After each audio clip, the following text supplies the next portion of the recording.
Babygirl movie review. Nicole Kidman, Dickinson burn up the screen in this sexy play of basic instincts. Nicole Kidman grabs eyeballs with her ferociously fearless depiction of a woman building herself even as she tears herself down. Though very much a movie of and in its time, there is a deliciously cool retro vibe to Halina Reign's Babygirl, an underlying thread of those jolly erotic thrillers of the late 80s and 90s.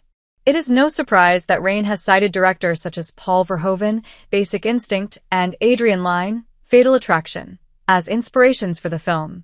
While the background score takes us back to the decades in question, what with George Michael's father figure and INXS, Never Tear Us Apart playing, there are these sudden switches in mood and tempo, last heard in Luca Guadagnino's Challengers, which throw the viewer off balance, reminding one not to be complacent about what comes next. Romi, Nicole Kidman, is the CEO of an automation company in New York City. Her life is arranged to the second by her assistant, Esme Sophie Wilde. She is married to a theater director, Jacob Antonio Banderas, and has two daughters, Isabel Esther McGregor and Nora Vaughn Riley. The film opens with Romi and Jacob having sex, after which Romi leaves the marital bed to masturbate to a climax while watching porn.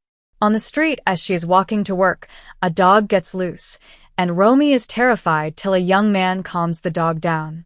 When she gets to office, she realizes the young man, Samuel Dickinson, is interning at her company.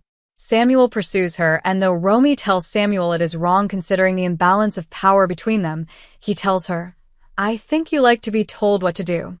Romi's introduction into the world of dominance and submission results in an intense orgasm. Romi is a runaway train exploring her sexuality, despite the very real danger of her marriage and career imploding. While being cut from the same cloth as the erotic thrillers of 30 years ago, Babygirl is a very different movie from its sexy forebears. For one, its gaze is not prurient, and there is even a no-underwear scene.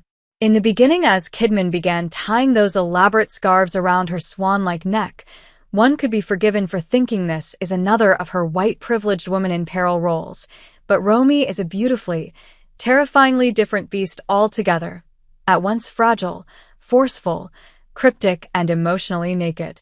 Matching her step for step is Dickinson as the intensely masculine and completely vulnerable, dorky Samuel, and yes, he has the moves to make a wonderful 007. Banderas provides heft and warmth to Jacob. The censor board, as usual, plays spoilsport, making the movie more symbolic than Reijn intended. Babygirl, for all its post-millennial sheen, is a hopeful and romantic film, and that totally warms the cockles of the heart in our awfully cynical times.